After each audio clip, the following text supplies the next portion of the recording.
My name is Patrick McKenzie and I'm a lecturer with Batchelor Institute of Indigenous Tertiary Education, and I work in the Screen and Media Department. As a part of the training, we've engaged with different industry stakeholders, including ICTV, Indigenous Community Television, and also Tiba Radio, which is top-end Aboriginal Bush broadcasting. So what we're doing through those partnerships is we're bringing students down to the festival, and students will be taking over the radio broadcast and covering a lot of the segments for Tiba Radio. And they're also going to be working with ICTV to help put together their news program and to learn some of the skills in digital journalism and creating content for those platforms.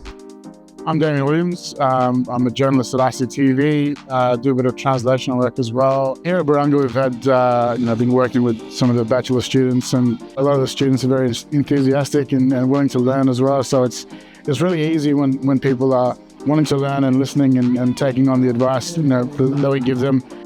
It's been the most fun I've had in a while, because in media you get to just travel around a lot, talk to amazing people, get to know a lot of techniques when it comes to behind the camera or in front of the camera.